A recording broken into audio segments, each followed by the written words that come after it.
భారతదేశ చరిత్రలో అరబ్బుల ఆక్రమణ సింధుపై అనేది ప్రథమ ఘట్టం. సింధు ప్రజలు అంటే సింధు రాష్ట్రం మీద అరబ్బుల దాడి క్రీస్తు 712లో జరిగింది. మొట్టమొదటిసారిగా మహమ్మద్ బిన్ కాసిం అనే అతడు సింధు మీద దాడి చేసి భారతదేశంపై అరబ్బుల దాడిని ముస్లింల మొట్టమొదటి దాడిగా చెప్పవచ్చును. అరబ్బుల దాడికి ముందు మనము దీని పూర్వపరాలు చూసుకుంటే మహమ్మద్ ప్రవక్త స్థాపించిన మహమ్మదీయ మతాన్ని గురించి కాస్త చెప్పుకోవాల్సి ఉంటుంది. అరేబియాలో మహమ్మద్ ప్రవక్త ఇస్లాం మతాన్ని స్థాపించాడు. మహమ్మదీయ మతాన్ని. ఇస్లాం అంటే లొంగిపోవటం అని అర్థం, శాంతి చేసుకోనటం అని అర్థం. మహమ్మదీయ మతాన్ని అరేబియాలో మహమ్మద్ ప్రవక్త స్థాపించడానికి కారణాలు చాలా ఉన్నాయి. కారణాలు ఎన్ని ఉన్నప్పటికీ మహమ్మద్ ప్రవక్త స్థాపించిన మహమ్మదీయ మతం లేక ఇస్లాం మతం ఇక్కడ ముఖ్యంగా ఈ మతంలో 3 ముఖ్యమైన లక్షణాలు కనిపిస్తున్నాయి. అది ఏమిటంటే నిర్గుణోపాసన, ఏకదేవతారాధన, అంటే విగ్రహారాధన పనికిరాదు, పూజారుల ప్రమేయం లేకుండా నిరాడంబరమైన పూజా విధానం. ఇది మహమ్మద్ ప్రవక్త స్థాపించిన మతం యొక్క ముఖ్య లక్షణాలు. ప్రవక్త అక్కడ ఉన్న అరేబియాలో ఉన్న అనేక తెగల వారిని అందరినీ కూడా కూడగొట్టి సమానత్వాన్ని బోధించాడు. అందరూ సమానమే అని చెప్పి బోధించడం జరిగింది అరేబియాలో ఇస్లాం మత ప్రవక్త మహమ్మద్ ప్రవక్త. అయితే ఇక్కడ ఈ మత ప్రచారానికి మహమ్మద్ ప్రవక్త మరణం తర్వాత అనేక మంది పీఠాధిపతులు బయలుదేరారు. ఖలీఫాలు అంటారు పీఠాధిపతుల్ని. పీఠాధిపతులు అంటే మహమ్మద్ ప్రవక్త వారసుల్ని ఖలీఫాలు అంటారు. ఈ ఖలీఫాలు చాలామంది ప్రపంచవ్యాప్తంగా మతాన్ని ప్రచారం చేయడం కోసం ప్రయత్నం చేశారు. దానిలో భాగంగా భారతదేశం మీద కూడా దాడి జరిగింది. ఈ దాడి వెనుక ఉన్న కారణం అంటే సింధుపై దాడికి ఉన్న చారిత్రకమైన కారణం ఏంటంటే, చారిత్రకమైన సంఘటన ఏంటంటే, సింధు మీద దాడికి శ్రీలంక నుంచి అల్ హజాజ్ అనే ఖలీఫాకు ఆ యొక్క కానుకలు తీసుకొని పోతున్నారు ఆ యొక్క అరబు దేశస్తులు. అయితే దేవల్ అనే ప్రాంతం వద్ద ఆ యొక్క ఓడలో ఆ యొక్క కానుకలన్నీ కూడా శ్రీలంక రాజు పంపించిన కానుకలన్నీ కూడా దోపిడీకి గురైనవి. ఆ దోపిడీ చేసిన పైరేట్స్ ఎవరో తెలియదు, కానీ దేవల్ ప్రాంతం అనేది వద్ద ఆ దోపిడీ జరిగింది కాబట్టి ఆ దోపిడీ చేసిన ప్రాంతము ఆ యొక్క సింధు రాజ్యంలో ఉంది కాబట్టి సింధు రాజే బాధ్యుడని చెప్పి ఆ యొక్క మహమ్మద్ బిన్ కాసిం అనే కుర్రవాడిని దాడికి పంపించడం జరిగింది ఆ యొక్క ఖలీఫాలు. దానికి సింధు మీద దాడి చేసి మహమ్మద్ బిన్ కాసిం విజయం సాధించాడు. ఆ యొక్క సింధు రాజైన దాహిర్ ఓడిపోవడం జరిగింది. ఇది ప్రప్రథమ దాడి. అది మొదలుగా భారతదేశం మీద అనేక మంది దాడులు చేశారు ముస్లిమ్స్ మొదలు పెట్టుకొని. అరబ్స్ ముందుగా గజ్నీ మహమ్మద్, గోరీ మహమ్మద్ దాడులు ఎక్కువని. గజ్నీ మహమ్మదు 1826లో, గోరీ మహమ్మద్ 17 సార్లు దాడులు జరిగినాయి. గజ్నీ మహమ్మదు ఆ యొక్క సోమనాథ్ దేవాలయాన్ని దాడి జరిగింది.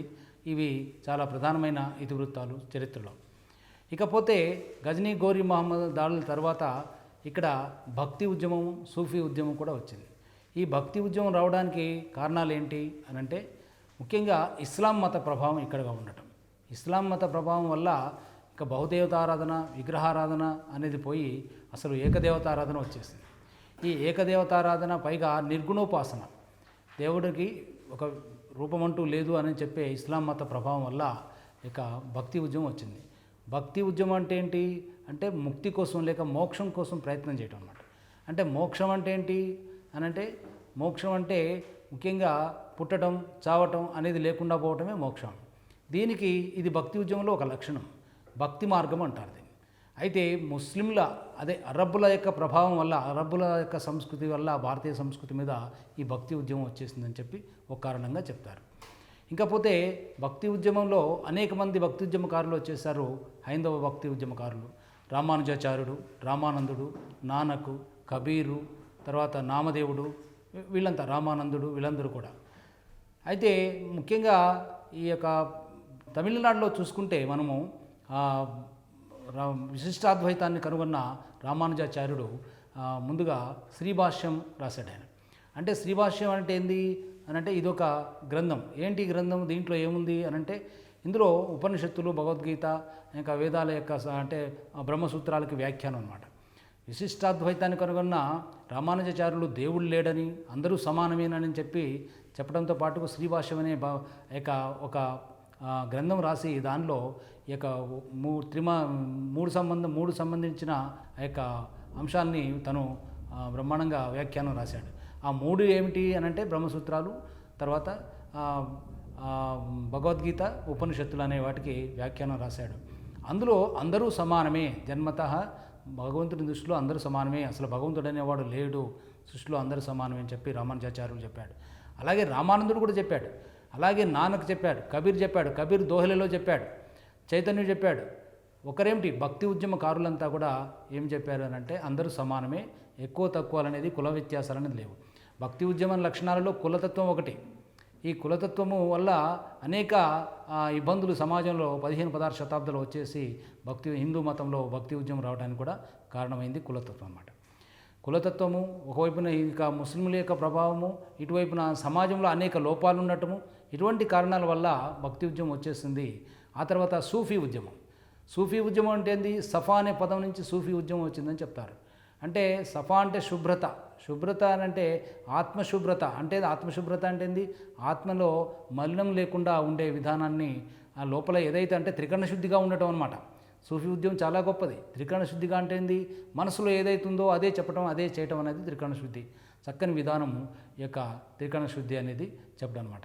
సూఫీ ఉద్యమకారులు, ముస్లిం యొక్క మత ప్రవక్తలు కూడా చాలామంది బయలుదేరి సూఫీ ఉద్యమాన్ని ఇక ఇండియాలో మన సమాజంలో, భారతీయ సమాజంలో ఇక సూఫీ ఉద్యమం కూడా మనకు ఎంతో కారణమైందని చెప్పవచ్చు.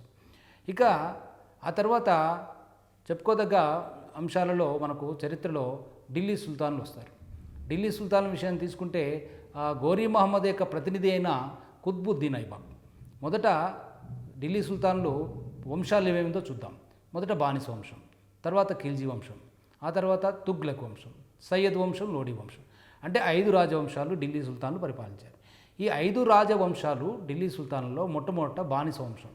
బానిస వంశం అని ఎందుకు పేరు వచ్చింది బానిస వంశం అనేది అని అంటే, బానిసలలో 11 మంది బానిస వంశ రాజులు ఉన్నారు. అందులో 4 బానిసలుగా అమ్మబడ్డవారే చిన్నప్పుడు. ఆ మధ్యయుగ లక్షణాలలో ఇక బానిసలుగా అమ్మబడే లక్షణం ఒకటి ఉంది. పిల్లల్ని లేక ఈర్ష్యతోని, అసూయతోని, ద్వేషంతోని మంచిగా ఎదిగేవాడిని, మంచిగా ఉన్నవాడిని అమ్ముకునే ఆచారం ఆ రోజుల్లో ఉండే. ఈ రాజులు, సుల్తానులైన వాళ్ళు నలుగురు ఇక అమ్మబడ్డవారే బానిసగా ఏ పని అంటే ఆ పని చేయాలి. ఈ ఏ పని అంటే ఆ పని చేసే ఆ యజమాని చెప్పినట్టుగా వినేదాన్నే బానిసత్వం అంటారు. ఈ బానిసలుగా మొట్టమొదట కుత్బుద్దీన్ ఐబాక్ అనేవాడు బానిస వంశాన్ని స్థాపించాడు ఢిల్లీలో. ఎలా స్థాపించాడు అంటే, ఈయన గోరీ మహమ్మద్ దగ్గర ప్రతినిధిగా పనిచేశాడు, ఢిల్లీకి ప్రతినిధిగా. 1193లో ఇక 2వ తరైన యుద్ధం తర్వాత ఈ కుత్బుద్దీన్ ఐబాక్ ఇక్కడ ఢిల్లీ ప్రతినిధిగా, గోరీ మహమ్మద్ ప్రతినిధిగా వచ్చేసి గోరీ మహమ్మద్ హత్య జరిగిన తర్వాత గోరీలో తనే ప్రతినిధిగా, తనే స్వతంత్రుడిగా స్థాపించుకున్నాడు రాజ్యాన్ని. తను స్వతంత్రుడిగా రాజ్యాన్ని స్థాపించుకోవడమే ఢిల్లీ సుల్తాన్ల సామ్రాజ్యాన్ని స్థాపించడానికి కారణమైంది. ఢిల్లీ సుల్తాన్ల సామ్రాజ్యం స్థాపన బానిస వంశంతో స్టార్ట్ అయింది. బానిస వంశానికి మామ్లూక్ వంశం అనే పేరు కూడా వచ్చింది. మామ్లూక్ అంటే కూడా బానిస అనే అర్థం. అయితే బానిస వంశంలో మొట్టమొదటి వాడిన కుత్బుద్దీన్ ఐబాక్ గురించి ముఖ్యంగా ఈయన కుతుబ్ మినార్కి పునాదులు వేసింది ఈయనే. ఢిల్లీలో కుతుబ్ మినారు ఒంటి స్తంభపు మేడ పునాదులు వేసింది ఈయనే. ఈయన పోలో ఆడుతూ చివరికి చనిపోయాడు. పోలో అంటే మనము గుర్రం మీద వెళ్తూ హాకీ కర్ర లాంటి వంక కర్రతోని స్పీడ్గా వెళ్తూ గుర్రం మీద రైడింగ్ చేసుకుంటూ వెళ్తూ ఆడే ఆట పోలో ఆట అంటారు. ఇది ఇండియాలో ప్రవేశపెట్టింది కుత్బుద్దీన్ ఐబక్కే లేక ఢిల్లీ సుల్తాన్లే. ఈ బానిస వంశ రాజైన ఈ యొక్క కుత్బుద్దీన్ ఐబక్ని లక్బక్ష్ అని, అంటే అక్షరాలు ఇచ్చేవాడిని, కవులను బాగా పోషించేవాడని చెప్పి చరిత్ర చెప్తుంది. ఈయన అనేక మసీదులు కూడా కట్టించాడు. గొప్ప రాజుగా పేరు తెచ్చుకున్నాడు. ఇకపోతే ఈయన తర్వాత ఇల్టుట్మిష్ వచ్చాడు, ఈయన అల్లుడు. ఇల్టుట్మిష్ అందగాడు. ఈయన కూడా అమ్మబడ్డవాడే బానిసగా. ఈయన కాలంలో గొప్పగా చారిత్రకమైన అంశం ఏంది అంటే చెహల్గనీ కూటమి ఏర్పాటు. చెహల్గనీ అనే సర్దార్ల కూటమి, ఒక 40 మంది కూటమి ఏర్పడారు. ఈ 40 మంది సర్దారులు ఒక కూటమిగా ఏర్పడి సుల్తాన్కి ఎప్పుడూ ముప్పు తెస్తూ ఉండేవాళ్ళు. ఆ 40 మంది సుల్తానుల్లో 40 మంది సర్దారుల్లో ఎవడు గొప్ప, నువ్వు గొప్ప, నేను గొప్ప అని చెప్పి వాళ్ళలో వాళ్ళే సేడిలుగా ఉంటూ వాళ్ళలో వాళ్ళే ఇదిగా ఉంటూ ఉండేవాళ్ళు. ఇది దానికి మనం ఢిల్లీ సామ్రాజ్యానికి చాలా ఎసరు పెట్టినట్టుగా, చాలా ఇబ్బంది కలిగినట్టుగా ఉన్నదనమాట. కాబట్టి ఢిల్లీ సుల్తానుల కాలంలో చెహల్గనీ కూటమి అనేది ఎప్పుడు ఎవరి కాలంలో ఏర్పడతాయి అంటే ఇల్టుట్మిష్ కాలంలో ఏర్పడింది. ఇల్టుట్మిష్ ఈ కుతుబ్ మినార్ని పూర్తి చేశాడు. ఆ తర్వాత ఇక వెండి టంక జిటాల్ అనే నాణ్యాలను కూడా ఈయన ప్రవేశపెట్టాడు. అంతకుముందు సుల్తానా రజియా కూడా పరిపాలించింది, ఏకైక మహిళ, ఢిల్లీని పరిపాలించిన ఏకైక మహిళ. ఏది ఇల్టుట్మిష్ తర్వాత, ఏది కుత్బుద్దీన్ ఐబక్ ఇల్టుట్మిష్ తర్వాత ఆ యొక్క సుల్తానా రజియా పరిపాలించింది. అల్ తునియా అనే అతన్ని వివాహం ఆడింది. ఈ చిహల్గని వల్ల సుల్తానా రజియా కూడా ఆ యొక్క చిక్కుల్లో పడిపోయింది. ఆ యొక్క మోసంలో ఆమె హత్యగావించబడింది. ఇక ఆ తర్వాత బానిస వంశంలో చివరిగా గియాజుద్దీన్ బాల్బన్. ఈ గియాజుద్దీన్ బాల్బను బానిస వంశంలో గొప్పవాడు. ఈయన ఏం చేశాడు అనంటే పర్షియన్ పద్ధతులు ప్రవేశపెట్టాడు పరిపాలనలో. అంటే సుల్తాన్ పాదాలకి వంగి నమస్కారం పెట్టడం, ఇక సింహాసనానికి ముద్దు పెట్టడం, ఇటువంటి పద్ధతులు, పర్షియన్ పద్ధతులు ప్రవేశపెట్టడం జరిగింది బాల్బను గొప్పవాడు. కాకపోతే తను హుందాగా ఉండేవాడు. ఎవరితోనూ పరిహాసాలు కానీ ఎవరితోనూ ఎక్కువగా మాట్లాడేవాడు కాదు. తన హోదాకు తగని వారితో మాట్లాడేవాడు కాదు. కానీ మహమ్మద్ అనే తన పెద్ద కుమారుడు యుద్ధంలో చనిపోతే అంతఃపురంలో అర్ధరాత్రప్పుడు లేచి కుమిలి ఏడ్చి ఇక ఆరోగ్యం చెడి చనిపోయేవాడని చెప్పి చరిత్ర చెప్తూ ఉంది. గియాజుద్దీన్ బాల్బన్ చివరి బానిసవంశ రాజు. ఈ బానిసవంశ రాజు గియాజుద్దీన్ బాల్బన్ తర్వాత మనం చెప్పుకోదగినది ఖిల్జీ వంశం. అల్లావుద్దీన్ ఖిల్జీ గొప్పవాడు. ఖిల్జీ వంశంలో జలాలుద్దీన్ ఖిల్జీ, తర్వాత అల్లావుద్దీన్ ఖిల్జీ, తర్వాత ఇంకా మాలిక్ కాఫర్ కొంతకాలం ఉన్నారు. వీళ్ళు ముఖ్యంగా ఖిల్జీ వంశంలో అల్లావుద్దీన్ ఖిల్జీ గొప్పవాడు. అల్లావుద్దీన్ ఖిల్జీ అనగానే మనకు కొట్టొచ్చినట్టుగా కనపడేది మార్కెట్ సంస్కరణలు. మార్కెట్ సంస్కరణలు అంటే ఇప్పుడు ఆధునిక టెక్నాలజీ యుగంలో మార్కెట్లో కూడా సంస్కరణల్ని మనం చేయలేకపోతున్నాం, మార్కెట్ల మీద కమాండింగ్ చేయలేకపోతున్నాం. కానీ ఆ రోజుల్లో చరిత్రలో ఆ యొక్క 16వ శతాబ్దంలో ఇక అల్లావుద్దీన్ ఖిల్జీ చక్కని ధరలు ప్రవేశపెట్టి మార్కెట్లో ఒక సైనికుడు, ఒక మామూలు వ్యక్తి రేట్లకు కొనుక్కునే వస్తువులు తగిన రేట్లకు కొనుక్కునే విధంగా సంస్కరణలు ప్రవేశపెట్టాడు. మార్కెట్ రిఫార్మ్స్ అంటారు. అయితే ఎవరైనా తప్పుడు తూకాలు కానీ తప్పుడు వ్యవహారాలు కానీ చేస్తే వాళ్ళని కఠినంగా శిక్షించిన సందర్భాలు కూడా చరిత్రలో లేకపోలేదు. ఎట్లా ఒక డేగ మాంసం అమ్మిన ఒక దుకాణదారుడు ఆ డేగ మాంసం తక్కువ తూకానికి అమ్మితే దానిని ఆ ఎంత తూకం తక్కువ ఉందో పక్షి మాంసము మనిషి ఆ యొక్క అమ్మినవాడి యొక్క దేహంలోంచి కూడా కండరాల్ని కోసి ఇచ్చే వ్యవహారం కూడా సందర్భం కూడా చరిత్రలో లేకపోలేదు. అల్లావుద్దీన్ ఖిల్జీ ఆ యొక్క మిగతా దక్షిణ భారతదేశము, ఉత్తర భారతదేశం అంతా జయించాడు. ఇక ఉత్తర భారతదేశంలో రాణి పద్మిని కోసం చిత్తూరు మీద దాడి చేయటం అనేది చారిత్రకమైన అంశం. నీ భార్యను ఒక అద్దంలో చూపినా నేను వెళ్ళిపోతాను, లేకపోతే నీ మీద దాడి చేసి రాజ్యాన్ని కొల్లగొడతానంటే రాణి పద్మిని యొక్క భర్త అయిన రతన్ సింగ్ ఒప్పుకోక తను యుద్ధం చేసే ఓడిపోయాడు. కానీ పద్మిని చేజిక్కకుండా జోహార్ చేసింది. ఇది ఒకటి గమనించదగ ప్రఖ్యాతమైన చారిత్రక అంశం. ఇకపోతే దక్షిణ భారతదేశంలో కాకతీయుల మీద అల్లావుద్దీన్ ఖిల్జీ దాడి చేశాడు. కాకతీయుల మీద దాడి చేసి కాకతీయులు, పాండ్యులు, యాదవులు ఇక వీళ్ళందరి మీద దాడి చేసే బాధ్యత ఇక మాలిక్ కఫూర్ అనే ఒక యూంచ్ అంటే నపుంసకుడికి అప్పగించాడు. అతను ఈ యొక్క కాకతీయుల రాజ్యం మీద దాడి చేసి రెండో ప్రతాపరుద్రుడిని ఓడించేసి కప్పం కట్టుకునేటట్టు చేశాడు. అది యుద్ధాలలో ప్రముఖమైనవి. ఇక సుందర పాండ్యుడు అనే పాండ్య రాజ్యం మీద అన్నదమ్ములు ఇద్దరు కొట్లాడుతుంటే వాళ్ళిద్దరిలో ఒకరిని సింహాసనం మీద కూర్చోబెట్టడం కూడా జరిగింది. ఇది అల్లావుద్దీన్ ఖిల్జీ స్టోరీ. తర్వాత తుగ్లక్ వంశం వచ్చింది. తుగ్లక్ వంశంలో ముఖ్యంగా మనకు గొప్పవాడు మహమ్మద్ బిన్ తుగ్లక్. ఈ మహమ్మద్ బిన్ తుగ్లక్ చర్యలను బట్టి పిచ్చి తుగ్లక్ అన్నది చరిత్రకారుడు. ఒక బరోని అనేవాడు పరస్పర విరుద్ధ నిలయాల గుణాలు ఉన్నవాడని చెప్తాడు. పరస్పర విరుద్ధ నిలయాలకు నిలయం ఉన్నవాడు, పరస్పర విరుద్ధ గుణాలకు అని చెప్పి, లేక పిచ్చి తుగ్లక్ అని చెప్పి బరోని చెప్పిన ఆ యొక్క అంశము మనకు చరిత్రలో కనపడుతుంది. ఎట్లాంటి ఆధారాలు ఏంటంటే ముఖ్యంగా ఈయన చేసిన సంస్కరణలో ఇక క్యాపిటల్ చేంజ్ అనేది, అంటే రాజధాని మార్పిడి. ఎక్కడి నుంచి మారిపోయాడు? ఢిల్లీ నుంచి ఇక దేవగిరికి లేక దౌలతాబాద్కి. దౌలతాబాద్ అని పేరు పెట్టి అక్కడి నుంచి ఇక్కడికి రాజధాని మార్చాడు. మహారాష్ట్రలో ఉన్న ఎక్కడో ఢిల్లీ రాజధానిగా కాకుండా మహారాష్ట్ర, వింధ్య పర్వతాల యువతల మహారాష్ట్రలో ఉన్న దేవగిరికి రాజధానిని మార్చేసరికి అటువైపున విదేశాల యొక్క రాజుల యొక్క విదేశీ శత్రువులు యొక్క దాడులు ఎక్కువైపోయినాయి. అంటే మధ్య భారతదేశంకి ఎందుకు రాజధాని మార్చాడు అంటే తన పరిపాలనా సౌకర్యం కోసమని చెప్తాడు. పైగా తను భారతదేశంలో మధ్యగా ఉంటుంది అని చెప్పి ఉద్దేశంతో మారిస్తే అటువైపున శత్రువుల యొక్క దాడులు ఎక్కువైపోయినాయి. ఆ శత్రుదాడులు తట్టుకోలేక ఇక్కడ ఇంకొక విషయం ఏంటంటే ఇక్కడ మధ్య భారతదేశంలో ఉష్ణవేడికి తట్టుకోలేక మహమ్మద్ బిన్ తుగ్లక్ మళ్ళీ చలో ఢిల్లీ అన్నాడు. 700 మైళ్ళు ఉన్న దూరంలో అక్కడి నుంచి ఇక్కడికి ఎవరిని కూడా ఉండనీయకుండా అధికారులతో సహా ఒక పిల్లి కూనను కూడా మార్పించాడని చెప్పి బరోని చెప్తాడు. పిల్లి కూనను అంటే పిల్లి కూన అంటే పిల్లి పిల్ల అంటే ప్రతి ఒక్కరిని ఢిల్లీ నుంచి దేవగిరికి మార్చాడు. మళ్ళీ దేవగిరి నుంచి చలో ఢిల్లీ అని చెప్పి మళ్ళీ అక్కడికి మార్చాడు. అంటే ఎందుకు ఇలా చేస్తున్నాడు? అందుకే ఇటువంటి చర్యలు, ఇటువంటి సంస్కరణలు, చట్టాల వల్లనే అతన్ని పిచ్చి తుగ్లక్ అనడం జరిగింది. తర్వాత రెండవ సంస్కరణ కాయిన్స్ చేంజ్ అంటే రాగి నాణ్యాలు ముద్రించడం. రాగి నాణ్యాలు ఫస్ట్ బంగారు నాణ్యాలు ముద్రించి, రాగి నాణ్యాలు తీసివేసి బంగారు నాణ్యాలు ముద్రించి ప్రతి ఇల్లు ఒక టంకశాలగా మార్చేటట్టు చేశాడు. అంటే నాణ్యాల ముద్ర అనేది ఎవరు చేయకూడదనే విషయం చెప్పకుండా ఒక చట్టం సరిగ్గా చేయకపోయేసరికి ప్రతి ఇల్లు టంకశాలగా మారితే నాణ్యాలు తెచ్చిచ్చిన వాళ్ళకి బంగారం ఇస్తానని చెప్పి అనేసరికి ఖజానా ఖాళీ అయిపోయింది. అంటే ఇవన్నీ ఏంటంటే చేసిన తర్వాత మళ్ళీ పశ్చాత్తాపపడే వ్యవహారం. కానీ వాస్తవంగా తుగ్లకంత గొప్పవాడు ఎవరూ లేడు.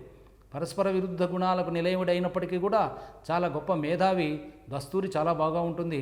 అనేక తర్కశాస్త్ర సంగ్రహాన్ని అనేక శాస్త్రాలని తను శాస్త్రాల్లో మేధావి, అనేక శాస్త్రాల్లో అవపోషణ పట్టిన దిట్ట, చాలా గొప్పవాడు, వేదాంతి, తాత్వికుడు, అన్ని రకాలుగా చెప్పుకోవచ్చు ఆయన. ఇంకొక సంస్కరణ మూడో విషయాన్ని చెప్పాలి. ఆ మూడో సంస్కరణ ఏంటంటే తను భూమి శిస్తు పెంచడం. గంగా యమున అంతర్వేది ప్రాంతంలో భూమి శిస్తు పెంచాడు. ఎలా పెంచాడు? శిస్తు పెంచాడు కానీ అక్కడ కరువు వస్తున్న పరిస్థితిని తట్టుకోలేక చూడక శిస్తు రెట్లు పెంచేసరికి ప్రజలు అక్కడి నుంచి రైతులంతా ఆ ప్రదేశాన్ని ఖాళీ చేసి గంగా యమున అంతర్వేది ప్రాంతంలో ఎటెటో వెళ్ళిపోయారు. అప్పుడు జనమంతా మళ్ళీ వెళ్ళిపోయేసరికి ప్రజలు అధికారులు చెప్పేసరికి భూమి శిస్తుని తగ్గించాడు. అంటే సరైన అవగాహన లేకుండా తొందరపాటుతోని అనేక సంస్కరణలు చేసి పిచ్చి తుగ్లక్గా పేరు తెచ్చుకున్నాడు మహమ్మద్ బిన్ తుగ్లక్. మహమ్మద్ బిన్ తుగ్లకే మళ్ళీ రెండవ ప్రతాపరుద్రుడిని జునా ఖాన్గా యువరాజుగా ఉన్నప్పుడు పట్టపోయింది. అంటే కాకతీయ సామ్రాజ్య చివరి చక్రవర్తి రెండవ ప్రతాపరుద్రుడిని ఓడించి పట్టపోయేటప్పుడు నర్మదా నదిలో దూకిన సందర్భం చరిత్రలో మనకు తెలిసిందే. తుగ్లక్ వంశం తర్వాత సయ్యద్ వంశాన్ని గురించి పెద్దగా చెప్పదగింది చరిత్రలో ఏమీ లేదు. బిజిర్ ఖాన్ సయ్యద్ దాన్ని స్థాపించాడు. తర్వాత చివరిగా లోడీ వంశం విషయానికి వస్తే లోడీ వంశంలో ముగ్గురు రాజులు కనిపిస్తారు ముఖ్యంగా మనకి. బహ్లాల్ లోడీ, సికిందర్ లోడీ, ఇబ్రహీం లోడీ చిట్ట చివరి వాడు. బహ్లాల్ లోడీ స్థాపించాడు. సికిందర్ లోడీ ఆగ్రా ఫోర్ట్ని నిర్మించాడు, ఆగ్రా కోటని. ఈ ఆగ్రా కోటను నిర్మించిన సికిందర్ లోడీ తర్వాత వచ్చిన ఇబ్రహీం లోడీ ఎక్కువ కాలం పరిపాలించాడు కానీ ఆయన నాశనం చేశాడు సామ్రాజ్యాన్ని. అంటే ఢిల్లీ సుల్తాన్ సామ్రాజ్యం నాశనం అయింది అంటే వేరే వాళ్ళు వచ్చి ఆక్యుపై చేసింది ఇబ్రహీం లోడీని. వేరే వాళ్ళు అంటే బాబర్ దాడి చేశాడు, మొఘలాయి సామ్రాజ్యం స్థాపన జరిగిందన్నమాట. 1526లో ఇబ్రహీం లోడీ ఢిల్లీ దగ్గరలో ఉన్న పానిపట్ వద్ద బాబర్ మీద యుద్ధం చేశాడు. బాబరు మొదటి పానిపట్టు యుద్ధం అంటారు దీని చరిత్రలో. బాబరు ఇబ్రహీం లోడీ లక్ష సైన్యాన్ని ఈజీగా ఓడించగలిగాడు తన శతఘ్ని దళం చేత. ఇబ్రహీం లోడీ కాస్త పరిపాలన తెలియనివాడు, కాస్త అవగాహన తక్కువవాడు, పైగా అహంకారం ఎక్కువ, ఎవరి మాట వినడు ఆయన. అందుకే తొందరగా ఈజీగా ఓడిపోయి యుద్ధంలో చనిపోవడం జరిగింది. అది ఇబ్రహీం లోడీ ఢిల్లీ సుల్తాన్ల వ్యవహారం. ఢిల్లీ సుల్తాన్ల కాలం నాటి కొన్ని పరిస్థితులు చెప్పబోయే ముందుగా విజయనగర సామ్రాజ్యం ఏర్పాటు, విజయనగర సామ్రాజ్య పరిపాలకులు, బహుమనీర్ రాజ్యం గురించి చెప్పుకుందాం. విజయనగర సామ్రాజ్యం ఎలా ఏర్పడింది? 1336లో తుంగభద్ర నది ఒడ్డున విద్యారణ్య స్వామి ఆశీస్సులతో హరిహరాయలు బొక్కరాయలు విజయనగర సామ్రాజ్యాన్ని ఏర్పాటు చేశారు. మహమ్మద్ బిన్ తుగ్లక్ కాలంలో విజయనగర సామ్రాజ్యం మహమ్మద్ బిన్ తుగ్లక్ తర్వాత 1336లో కాకతీయుల సామంతుల్ని అందరినీ కూడా ఓడించి ఢిల్లీకి తీసుకొని పోయారు. అటువంటి వాళ్ళలో ఆనగొందిని పరిపాలించే రాజును కూడా తీసుకెళ్లారు. ఈ ఆనగొందిని పరిపాలించే రాజు దగ్గర హరిహరాయలు బుక్కరాయలు అధికారులుగా ఉద్యోగులుగా పనిచేస్తున్నారు. అక్కడ ఢిల్లీలో వీళ్ళు మత మార్పిడి చేసుకొని వీళ్ళు ఉంటూ ఉన్న క్రమంలో మళ్ళీ ఇక్కడ కంపిల్లో, దక్షిణ భారతదేశంలో కంపిలి రాజ్యంలో తిరుగుబాటు జరిగింది. ఆ తిరుగుబాటును అణచడానికి ఢిల్లీ సుల్తాను ఈ హరిహర బొక్కరాయలు అనే వాళ్ళని పంపించాడు. ఈ హరిహర బొక్కరాయలు దక్షిణ భారతదేశంలోని కంపిల్లికి వచ్చి ఇక్కడ రాజును ఓడించేసి అక్కడెక్కడో ఉన్న ఢిల్లీ సుల్తాన్కి మనం కప్పం ఎందుకు కట్టాలి, మనం ఎందుకు తీసుకెళ్ళి ఇవ్వాలి, మనమే స్వతంత్రం పెట్టించుకుందాం అని చెప్పి 1336లో తుంగభద్ర నది ఒడ్డున విద్యారణ్య మహర్షి అనే ఒక ఋషి ఆశీస్సులతో వాళ్ళే ఒక గొప్ప నగరాన్ని తయారు చేసుకున్నారు. అక్కడ తుంగభద్ర నది ఒడ్డున ఒక కుందేలు పులిని బెదిరిస్తున్నట్టుగా ఒక కథ చెప్తారు. ఇది చారిత్రకమైన అంశం కాకపోవచ్చు, కానీ వాస్తవంగా అక్కడ నీళ్లు తాగిన వారికి ఎక్కడ లేని పౌరుషం వస్తుందని చెప్పి ఊహించి అక్కడే ఉన్న విద్యారణ్య మహర్షి యొక్క ఆశీస్సులతో కూడా వీళ్ళు విద్యారణ్య స్వామి అని చెప్పి ఒక దేవాలయాన్ని కూడా కట్టి అదే విజయనగరంగా, విద్యారణ్యంగా, విద్యాధరంగా పేర్లతోని ఒక సామ్రాజ్యాన్ని స్థాపించారు. దీనినే హంపి అంటాం. అయితే ఈ విజయనగర సామ్రాజ్యం సంగమ, సాళువ, తుళువ, ఆరవీటి అనే వంశాలు పరిపాలించే వరుసగా. సంగమ వంశాన్ని స్థాపించింది హరిహర బుక్కరాయలు. వీరు సంగముని కుమారులు కాబట్టి సంగమ వంశం అని పేరు వచ్చింది. అయితే సంగమ వంశంలో హరిహర బుక్కరాయలు 1336లో వీళ్ళు రాజ్యాన్ని స్థాపించి ఇక పక్కనే ఉన్న బహుమనిస్తోని ఇక వీళ్ళకి అక్కడే వీళ్ళకు యుద్ధాలు కూడా వీళ్ళతోనే ప్రారంభమైంది. సంగమ వంశంతోనే పక్కన ఉన్న బహుమని ముస్లిం రాజులకి గొడవలు వీళ్ళతోనే స్టార్ట్ అయింది.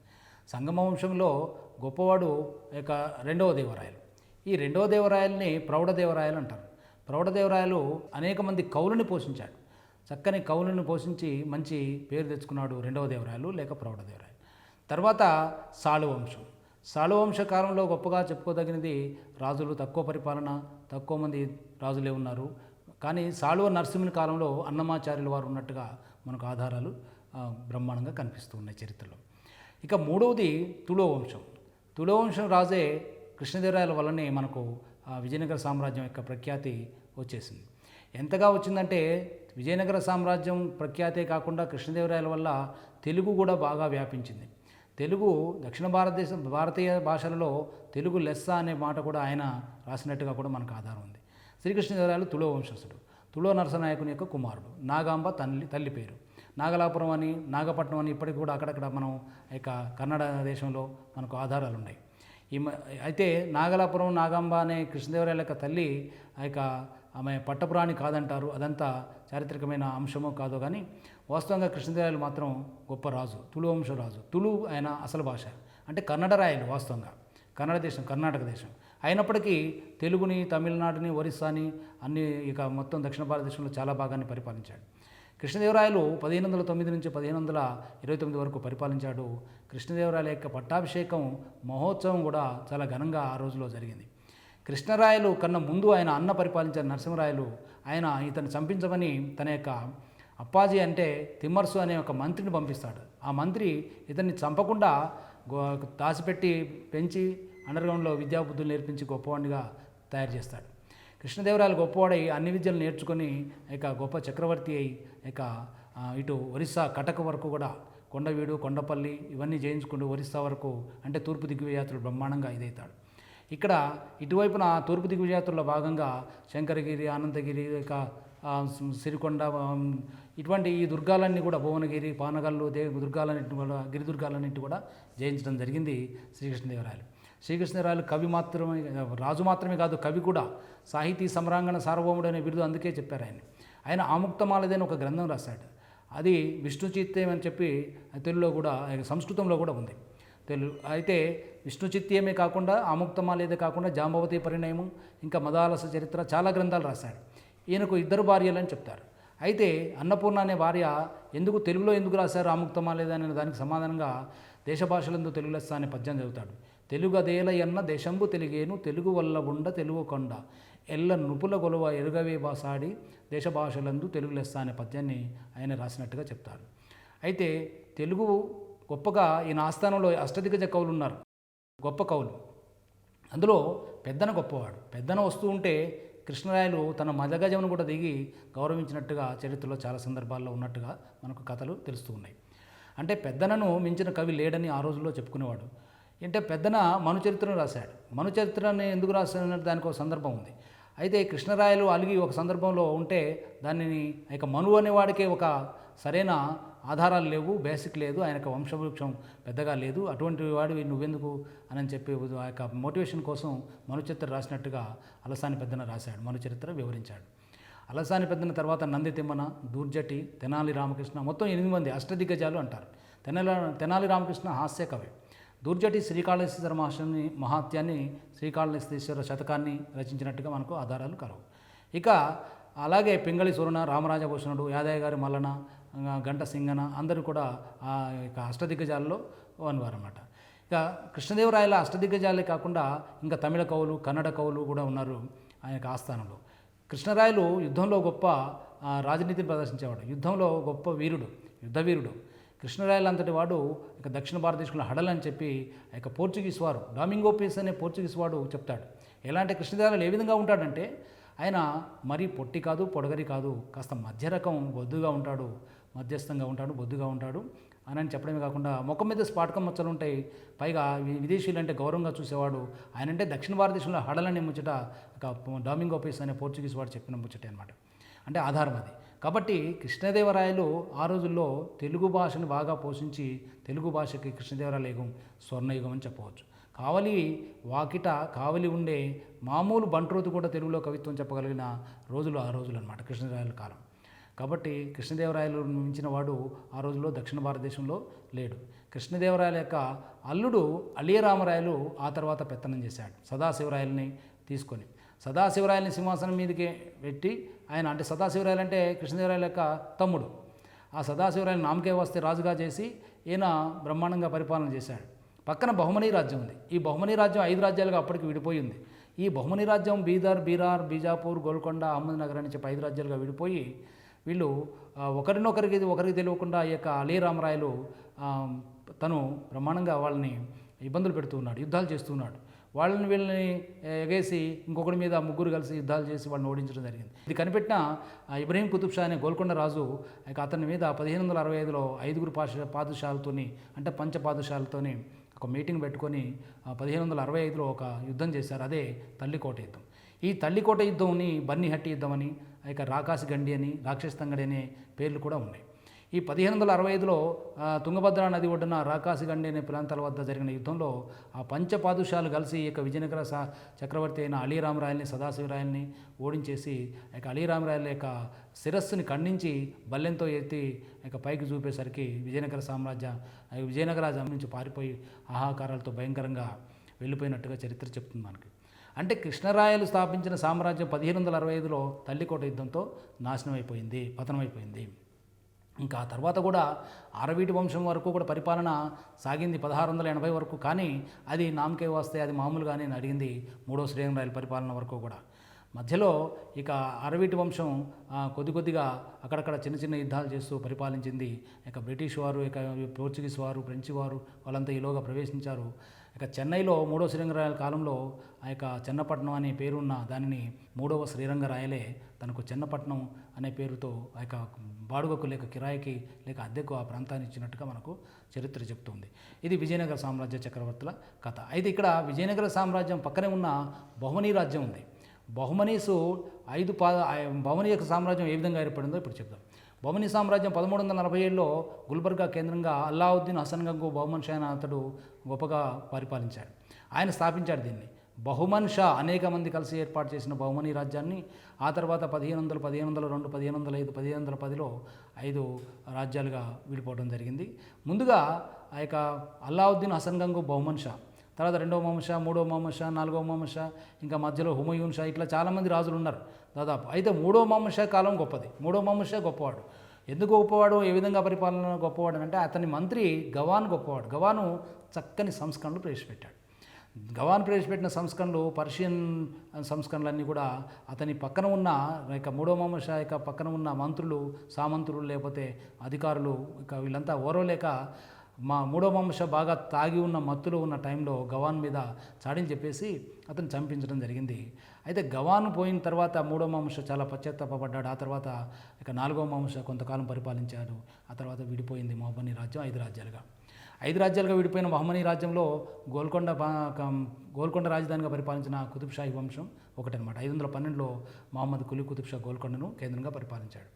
అయితే బహుమనీ రాజ్యంలో ఇక గుల్బర్గా కేంద్రంగా పరిపాలించిన బహుమనీ రాజ్యంలో మహమ్మద్ గవాన్ గొప్పగా పరిపాలించి చక్కని సంస్కృతులు ప్రవేశపెట్టడమే కాకుండా అక్కడ ఒక మదర్సాను కూడా స్థాపించాడు.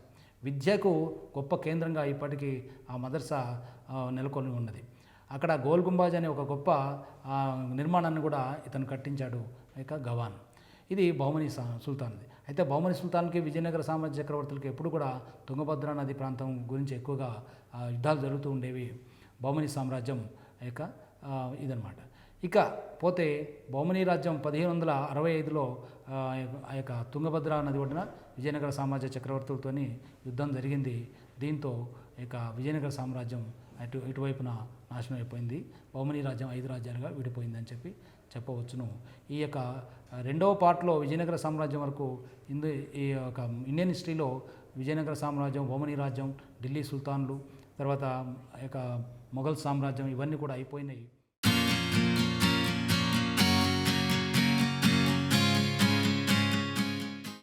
గ్రూప్ 2 సిలబస్లో భాగంగా ఇండియన్ హిస్టరీలో మొఘల్ చాప్టర్ని చెప్పుకుందాం ఈరోజు. మొఘల్స్లో బాబరు మొఘలాయి సామ్రాజ్యాన్ని స్థాపించాడు 1526లో. మొఘలాయి సామ్రాజ్యం, మొఘల్స్ అనే పదం ఎలా వచ్చింది అంటే మంగోల్ అనే పదం నుంచి మొఘల్ అనే పదం వచ్చింది. అయితే మొఘల్ సామ్రాజ్యం స్థాపించిన బాబరు రాకముందు భారతదేశ పరిస్థితులు ఏ విధంగా ఉన్నాయి? భారతదేశంలో ఉత్తర దక్షిణ భారతదేశాల్లో రాజకీయంగా అనేక విపత్కరమైన పరిస్థితులు, అల్లకల్లోలమైన పరిస్థితులు ఉన్నాయి. ఉత్తర భారతదేశంలో 2 రాజపుత్ర రాజ్యాలు, 4 ముస్లిం రాజ్యాలు ఉన్నాయి. దక్షిణ భారతదేశంలో 2 రాజ్యాలుగా విడిపోయింది. దక్షిణ భారతదేశంలో 2 రాజ్యాలుగా విడిపోయిన దక్షిణ భారతదేశంలో హిందూ రాజ్యాలు, ముస్లిం రాజ్యాలు కూడా ఉన్నాయి. హిందూ రాజ్యాలు విజయనగర సామ్రాజ్యం ఉంది. ముస్లిం రాజ్యాలు యొక్క బహుమని రాజ్యం ఉంది. బహుమనీస్కి విజయనగరస్కి ఏమాత్రం ఇది కాకుండా ఎప్పుడు శత్రుత్వంతో పోరాడుతూ ఉండేవి. ఉత్తర భారతదేశంలో గుజరాత్, మాల్వా, కాశ్మీర్, కాబూల్ ఇవన్నీ కూడా సింధు, మాల్వా, తర్వాత ముల్తాన్ ఇవన్నీ ఒకరికొకరు పోట్లాడుతూ ఉన్నాయి. బాబరు దండయాత్ర గురించి మనం చెప్పుకుంటూ ఉన్నాము. మొదటి పానిపట్ యుద్ధం 1526 ఏప్రిల్ 21న పానిపట్లో ఇబ్రహీం లోడిని ఓడించే క్రమం చెప్పుకుంటూ ఉన్నాం. బాబర్ది 10,000 సైన్యం మాత్రమే, ఇబ్రహీం లోడిది 1,00,000 సైన్యం. ప్రథమంగా ఈ యుద్ధాన్ని గురించి అంత ప్రాముఖ్యత చరిత్రలో ఎందుకనంటే మొఘలాయి సామ్రాజ్య పరిపాలనకు స్థాపించబడిన ఇక బీజం వేసిన యుద్ధం కాబట్టి ఈ మొదటి పానిపట్టు యుద్ధం అని చెప్పి దీన్ని అంటారు.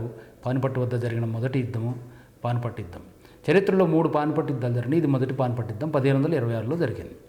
బాబరు 10,000 సైన్యంతో 1,00,000 సైన్యం ఉన్న ఇబ్రహీం లోడి సైన్యాన్ని ఓడించాడు. ఈ 1,00,000 సైన్యము కూడా సరైన శిక్షణ లేని సైన్యం, కిరాయి సైన్యంలాగా సరిగ్గా ఆ యొక్క బాబర్ యొక్క శతఘ్ని దళం ఉండటం వల్ల సరైన యుద్ధం నైపుణ్యంతో చేస్తూ ఉంటే కిరాయి సైన్యమైన ఆ యొక్క ఇబ్రహీం లోడి సైన్యం ఇటటే పారిపోవటం జరిగింది. కొద్ది గంటలలోనే దాదాపు 4.5 గంటల్లోనే యుద్ధం జరిగి ఆ 4.5 గంటలలోనే బాబర్ యొక్క విజయం సాధించారు జహీరుద్దీన్ మహమ్మద్ బాబర్.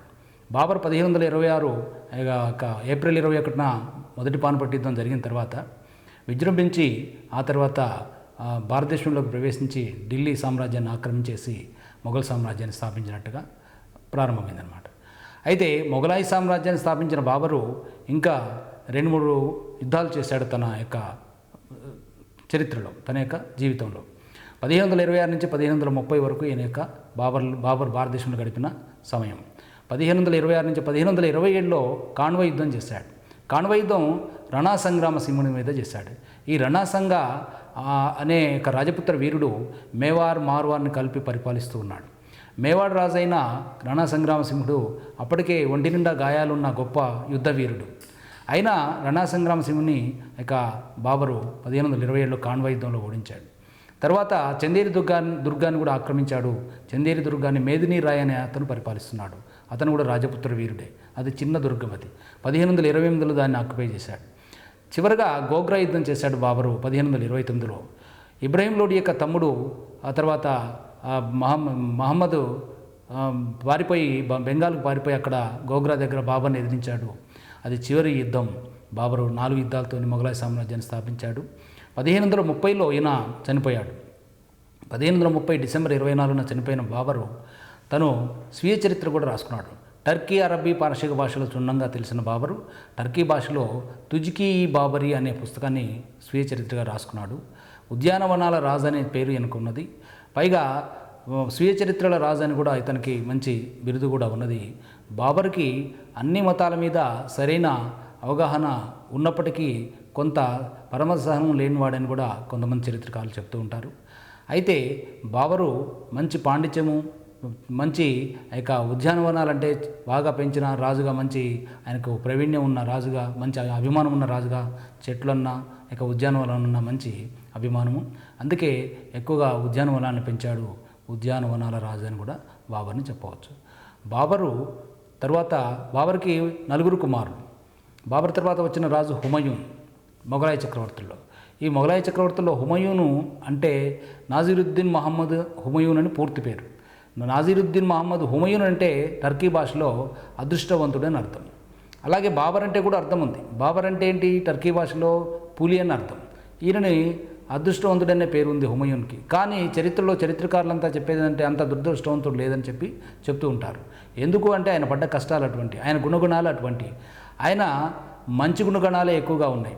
ఇతరులంటే గౌరవం ఎక్కువ. చిన్న పనివారి నుంచి పెద్దవారి వరకు కూడా అందరినీ గౌరవించేవాడు. రాజ్యానికి వచ్చిన కొత్తలో తన తమ్ముళ్ళకి, మిగతా 3కి తను రాజ్యాన్ని పంచి ఇచ్చాడు. రాజ్యాన్ని పంపకం అనేది ఏ రాజు కూడా చేయడు. తను స్వతహాగా రాజ్య పంపకం చేపట్టాడు. మంచి గుణాల విషయానికి వచ్చేసరికి రాజు హుమయూను చక్కగా అందరితోని గౌరవింపబడటం, గౌరవంగా చూడటం అనే గొప్ప విషయం కాకుండా క్షమాపణ కోరితే వెంటనే ఎంత పెద్ద తప్పైనా మర్చిపోయే గుణం ఉంది. లోపాలు కూడా ఉన్నాయి. నలమందు తినడం, త్రాగుడు, తర్వాత నాట్యం ఇటువంటి లోపాలు కూడా ఉండటం వల్ల ఆయన జీవితంలో అనేక కష్టాలు అనుభవించాడు. 1530 నుంచి 1556 వరకు దాదాపు 25 సంవత్సరాలు పరిపాలించిన హుమయూను తను తిరిగి రాజ్యాన్ని కోల్పోయి మధ్యలో రాజ్యాన్ని తిరిగి నిలబెట్టుకున్నాడు. హుమయూను అంత దురదృష్టవంతుడు లేడు, కానీ హుమయూను అదృష్టవంతుడు అనే పేరు ఉంది. హుమయూన్కి మిగతా తమ్ముళ్ళకి చాలా తేడా ఉంది. హుమయూన్ని చంపాలని కూడా మిగతా తమ్ముళ్ళు 3 కూడా ప్రయత్నాలు చేశాడు. హిందాల్, అస్కరీ, కమ్రాన్. హిందాల్ చిన్నవాడు. బాబర్ హిందూ దేశాన్ని జయించే టైంలో పుట్టాడని హిందాల్ అని పేరు పెట్టారు. అస్కరీ, కమ్రాన్. అస్కరీ యుద్ధభూమిలో పుట్టాడు, కమ్రాన్ కూడా యుద్ధభూమిలోనే పుట్టాడు. అయితే ఈ 3 తమ్ముళ్ళు తనను ఎప్పుడు ఏం చేస్తున్నా కూడా పట్టించుకోకుండా, వాళ్ళకి తెలియదని, అమాయకులని, ఇలా ఉదారత్వం ఎక్కువగా ఉండేది హుమయూన్కి. వీళ్ళు రాజ్యాన్ని ఎప్పుడు ఆక్రమించుదామా అనే ఉద్దేశంతోనే హుమయూనుని తమ్ములు ఎప్పుడు ఎన్నుపోటు పొడుస్తూ ఉండేవాళ్ళు.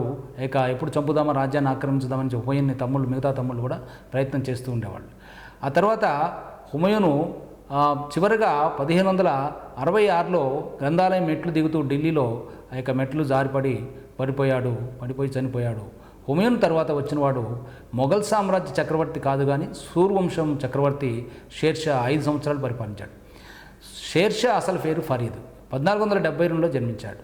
ఈయన 5 సంవత్సరాలు మాత్రమే పరిపాలించినప్పటికీ చక్కని పరిపాలనా సంస్కరణలు ఏర్పాటు చేశాడు.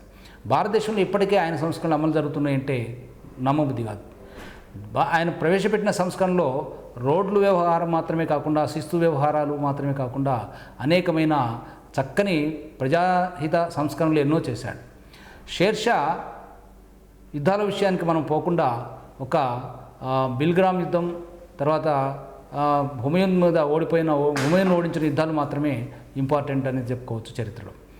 హుమయూను పోయిన తర్వాత పరిపాలించిన షేర్షా చక్కని పరిపాలనా విధానాన్ని ప్రవేశపెట్టాడు.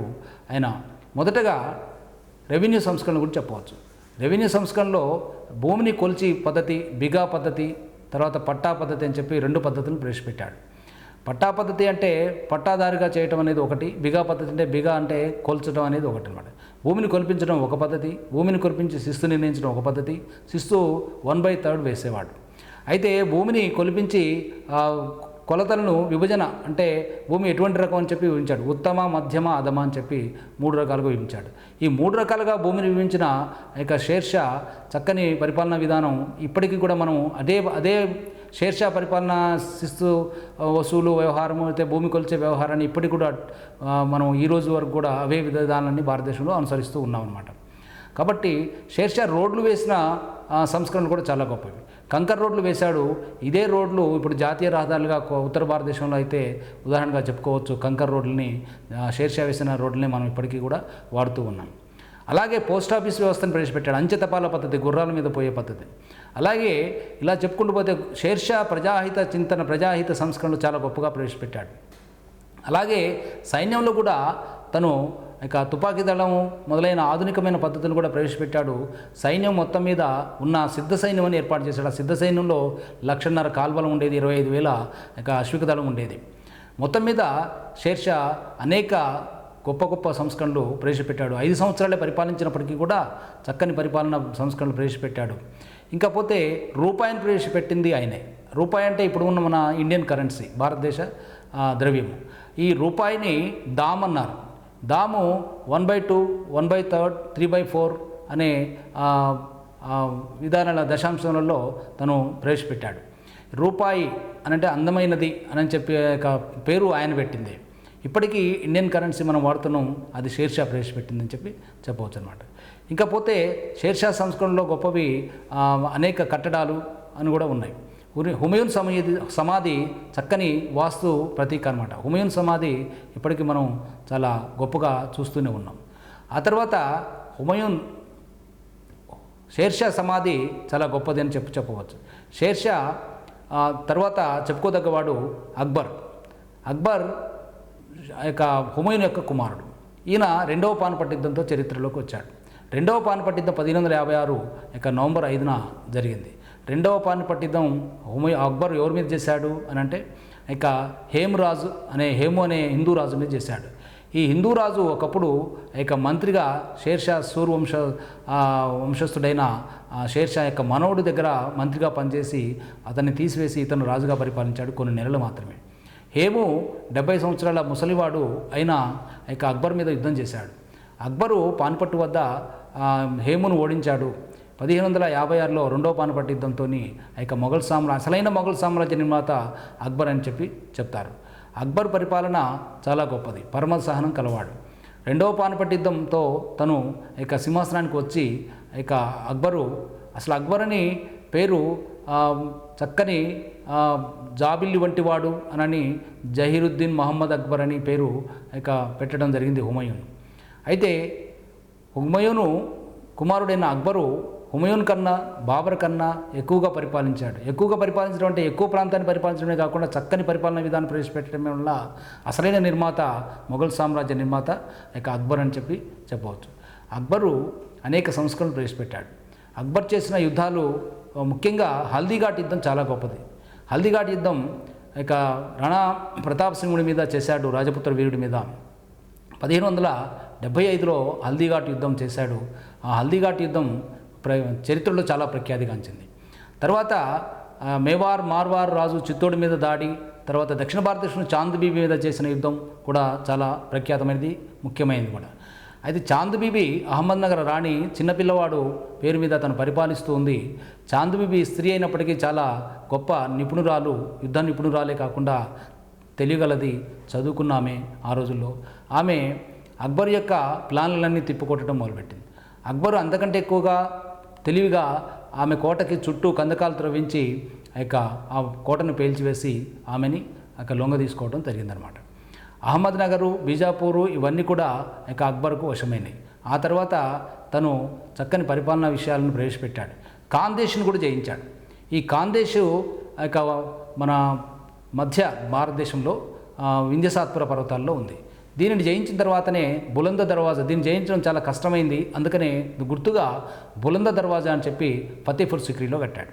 ఈ ఫతేపూర్ సిక్రీలోని బులంద దర్వాజా భారతదేశంలో అతిపెద్ద దర్వాజా అని చెప్తారు మన చరిత్రకారులు.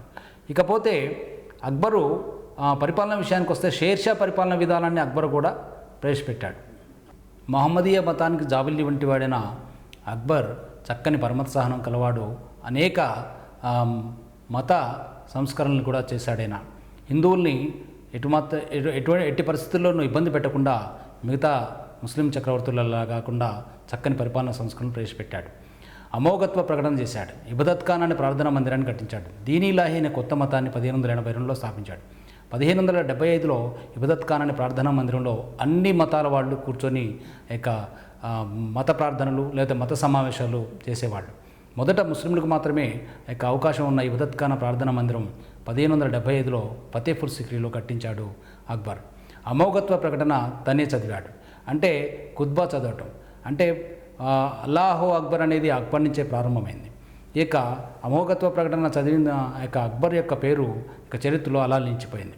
1582లో దీనిలాహి అనే కొత్త మతాన్ని స్థాపించిన మొఘల్ చక్రవర్తి అక్బర్ మాత్రమే. అక్బరు స్థాపించిన దీనిలాహి అనే మతానికి తాహిదీ ఇలాహి అనే పేరు కూడా ఉంది. అంటే దివ్యమైన ప్రకాశము, యొక్క భగవంతుని యొక్క వెలుగు అనే అర్థాలు కూడా వచ్చేటట్టుగా దీనిలాహి అనే కొత్త మతాన్ని స్థాపించాడు అక్బర్. అక్బరు దీనిలాహిలో 18 మంది మాత్రమే చేరారు. అందులో మొట్టమొదటి చేరినవాడు బీర్బల్ అనే హాస్యకారుడు, అక్బర్ యొక్క ఆస్థాన విదూషకుడు అని చెప్పవచ్చు. అక్బర్ స్థాపించిన కొత్త మతము ఎవరు చేరకపోయినా కూడా ఒక కొత్త చరిత్ర సృష్టించి కొత్త మతాన్ని స్థాపించాడు అక్బర్ అని చెప్పవచ్చు. అక్బరు పరమత సహనానికి నిదర్శనంగా హిందువుల మీద అనేక పన్నులు తీసివేశాడు. జిజా పన్నును తీసివేశాడు, యాత్రికుల పన్నును తీసివేశాడు.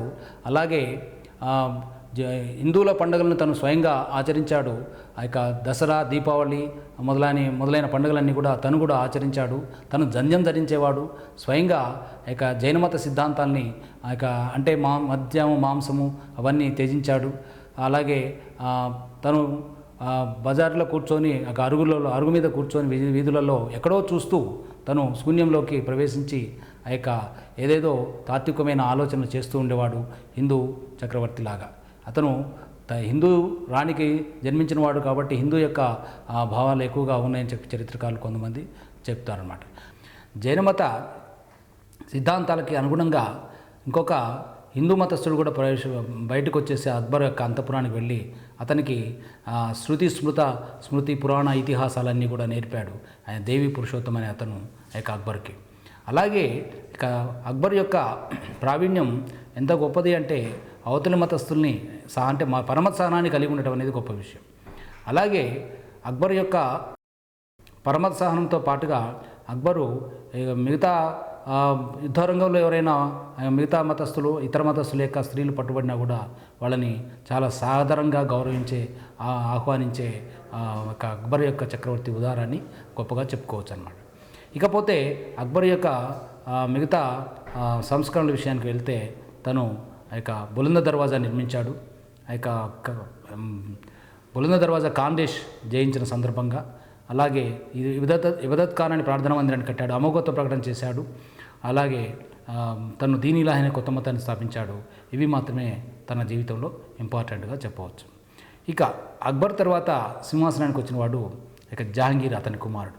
అసలు పేరు సలీం. సలీము చిన్నప్పుడు బాగా కొంటెగా అల్లరి చిల్లరి చేసేవాడు.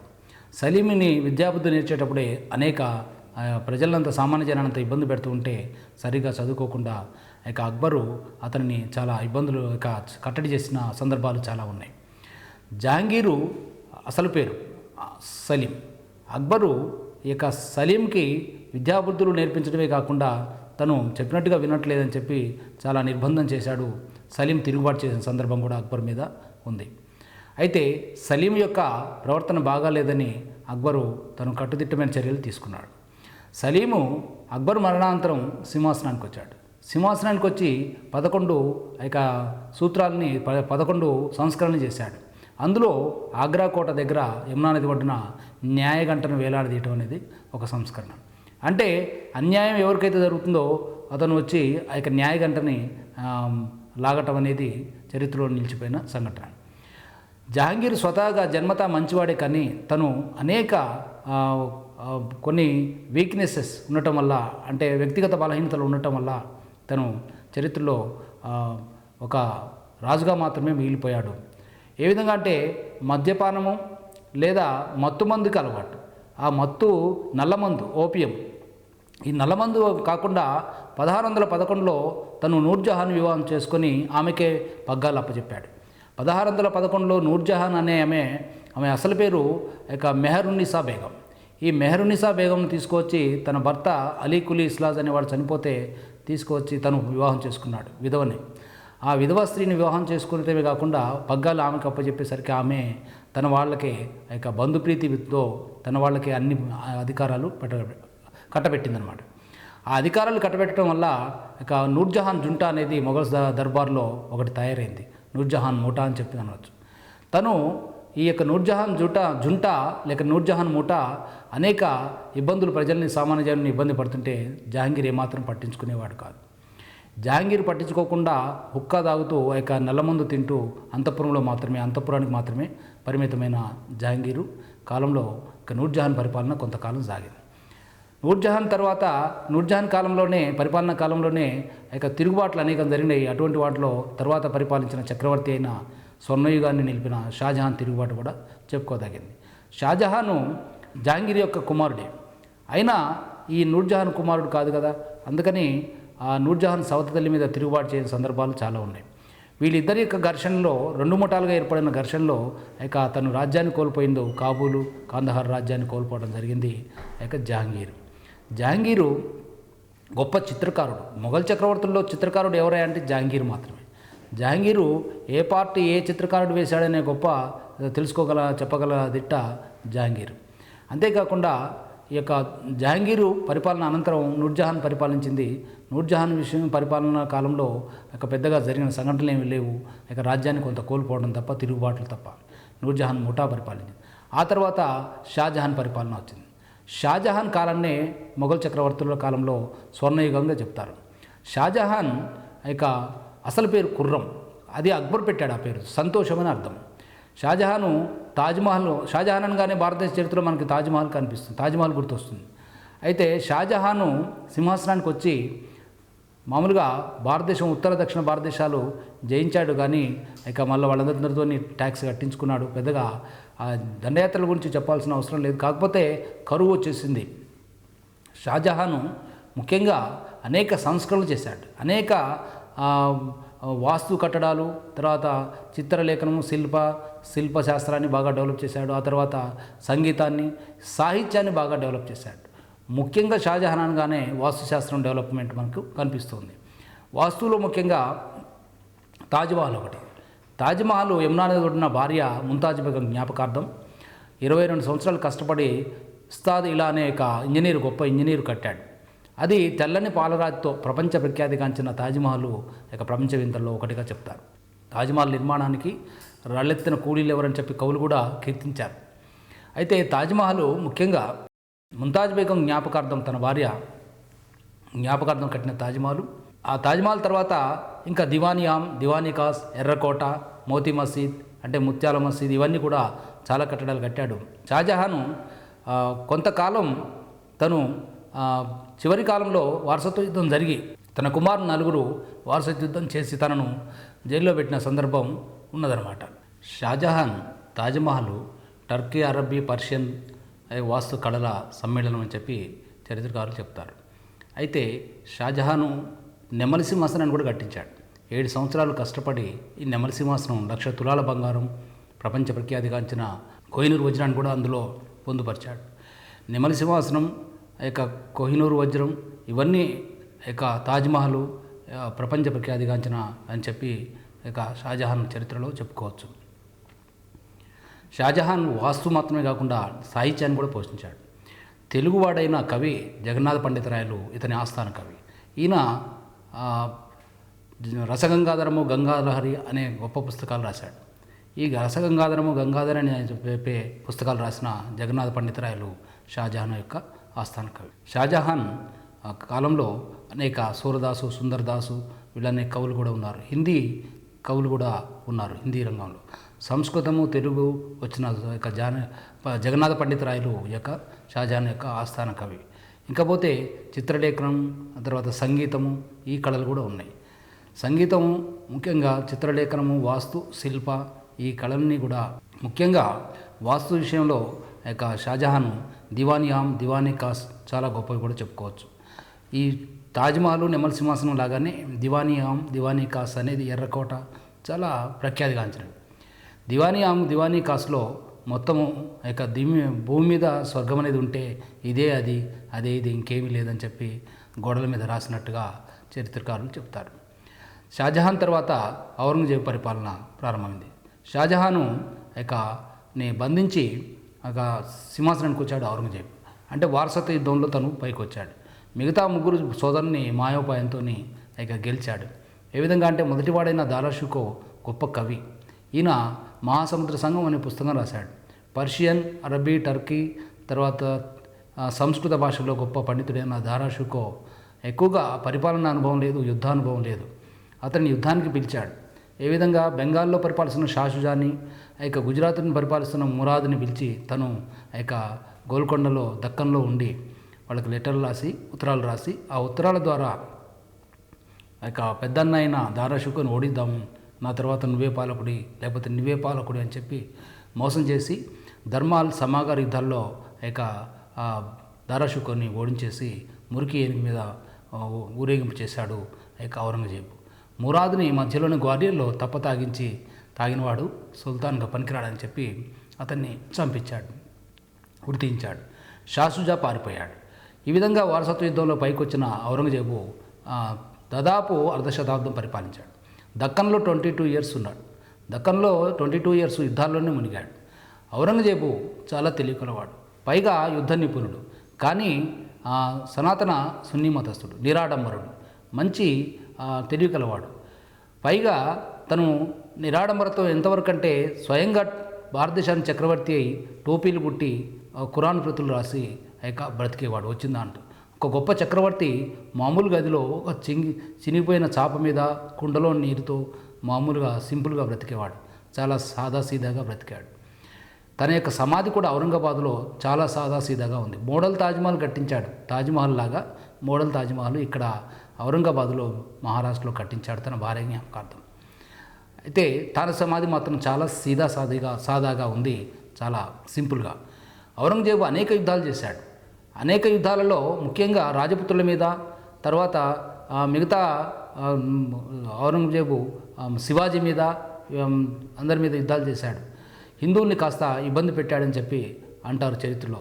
కొంతవరకు వాస్తవమేమో, కానీ చాలా వరకు రాజపుత్రులను కానీ మిగతా దేవాలయాలను పడగొట్టే విషయంలో కానీ ఇక ఔరంగజేబు చాలా చక్కగా న్యాయవంతమైన జీవితాన్ని గడిపాడని చెప్పి చెప్పవచ్చు. ఇకపోతే ఔరంగజేబు వాస్తవంగా సనాతన సున్నీ మతస్థుడు. ఔరంగజేబు గొప్ప ఉదారవాడు. జిందాపీర్, అలంగీర్ అనే బిరుదులు ఉన్నాయి. ఔరంగజేబు చక్కని పరిపాలన అందించాడు. ఔరంగజేబు 50 సంవత్సరాలు సుమారు అర్ధశతాబ్దం పరిపాలించి ఇక భారతదేశ చరిత్రలో చిట్ట చక్రవర్తిగా 1707లో మరణించాడు. 1658 నుంచి 1707 వరకు పరిపాలించాడు ఔరంగజేబు. ఔరంగజేబు చివరి చక్రవర్తి. ఆ తర్వాత అంతా కడపటి చక్రవర్తులే పరిపాలించారు. 1857 సిపాయిల తిరుగుబాటులో పాల్గొన్న రెండో బహదూర్ షా వరకు చివరి చక్రవర్తుల పరిపాలన నడిచింది. ఆ చివరి చక్రవర్తుల పరిపాలనలో భారతదేశంలో అనేక రాజ్యాలు నిర్మించి పరిపాలించడం జరిగింది. అందులో కుతుబ్ షాహీలు, బహుమనీస్లో గోల్కొండను పరిపాలించిన వాళ్ళు ఒకరుగా చెప్పవచ్చు. అయితే ఇక నైజాం షాహీలు కూడా ఆ తర్వాత పరిపాలించారు. కుతుబ్ షాహీల ఇక గోల్కొండ తానిషా పరిపాలన కాలంలో ఔరంగజేబు గోల్కొండను ఆక్యుపై చేశాడు. తెలంగాణ పరిపాలనని ఔరంగజేబు ఇక తానిషాని బంధించి తను ఇక హైదరాబాద్ గోల్కొండని ఆక్యుపై చేశాడు. అక్కన్న మాదననే హిందూ మంత్రులను తీసుకున్నాడు, హిందువులని దగ్గర తీసుకున్నాడని అతని యొక్క ఉద్దేశం అని చెబుతారు చరిత్రకారులు. మొత్తం మీద ఔరంగజేబు పరిపాలన చాలా గొప్పగా నడిచింది. పోర్చుగీస్ వారిని కూడా ఇబ్బంది పెట్టాడు. ఎందుకనంటే పోర్చుగీస్ వారు తన మాట వినకపోతే ఎవరైతే ఉంటారో విదేశీయులు పోర్చుగీస్ వాళ్ళని ఇబ్బంది పెట్టినట్టుగా సందర్భాలు ఉన్నాయన్నమాట. ఔరంగజేబు పరిపాలన సంస్కరణలు చేయలేదు, కానీ యుద్ధాలతోనే ఎక్కువగా గడిచింది. చివరి చక్రవర్తి ఔరంగజేబు గొప్పవాళ్ళలో అని చెప్పవచ్చు. ఇతనికి మంచి పేరే ఉంది చరిత్రలో, కానీ పరమత సహనం లేనివాడని చెప్తుంటారు. తను నిరాడంబరుడు, ఖురాన్ ప్రకారం తూచా తప్పకుండా పరిపాలించాడు ఔరంగజేబు తర్వాత మొఘల్ సామ్రాజ్యం దాదాపుగా డిజాస్టర్ అయిందని చెప్పవచ్చు. అంతా కడపటి రాజుల పాలనలో చాలా ఇబ్బందులు ఏర్పడ్డాయి. ఈ కడపటి రాజుల పాలనలో ముఖ్యంగా సిపాయిల తిరుగుబాటు వరకు కూడా పరిపాలన వచ్చింది, కానీ నామమాత్రంగా ఇక ఆ కడపటి రాజుల పరిపాలన అంతంత మాత్రమే, లాస్ట్కి ఢిల్లీకి మాత్రమే పరిమితం అయిపోయింది. శివాజీ యొక్క విజృంభణ అనేది ఔరంగజేబు పరిపాలన కాలంలో జరిగింది. శివాజీ మహారాష్ట్రలో మహారాష్ట్ర చిట్టెలుక అని చెప్పి పిలిచాడు శివాజీని బంధించడం కోసం రాజా జయసింగ్ అనే యొక్క రాజపుత్ర రాజుని పంపించాడు. అతను సంధి చేసుకొని శివాజీ రాజా జయసింగ్తో ఇక ఢిల్లీ వచ్చి, ఆగ్రా వచ్చి కోటలో తను ఔరంగజేబుకి పట్టుబడ్డాడు. ఔరంగజేబు ఇక శివాజీని అవమానించాడు. ఎక్కడో మామూలుగా మున్సబ్దారులు కూర్చుని ఇక సింహాసనం మీద కూర్చోబెట్టాడు, రాజుగా చూడలేదు. తర్వాత ఔరంగజేబుని ఇక శివాజీ కోప్పడి తర్వాత జైల్లో కొంతకాలం గడిపి తప్పించుకొని పోయి ఛత్రపతి అనే బిరుదుతో 1674లో మహారాష్ట్రను పరిపాలించడానికి ప్రయత్నాలు జరిగినాయి.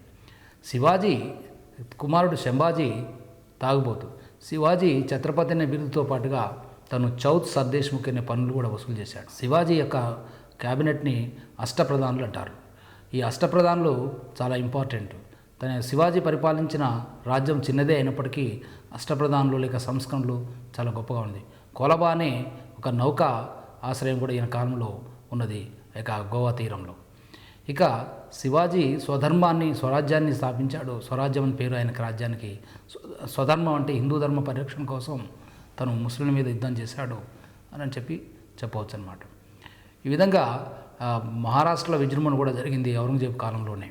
ఔరంగజేబు యొక్క పరిపాలన అంతమైన నాటికి మొఘల్స్ యొక్క మొత్తం విజృంభణ అక్కడక్కడ చాలామంది తిరుగుబాటు జరిగింది. ఆ తిరుగుబాట్ల కారణంగా మా యొక్క భారతదేశం మీదకి విదేశీయులు పోర్చుగీస్, డచ్, ఫ్రెంచి, ఇంగ్లీష్ వాళ్ళు విజృంభించడం కారణం కావచ్చు అని చెప్పవచ్చు అన్నమాట.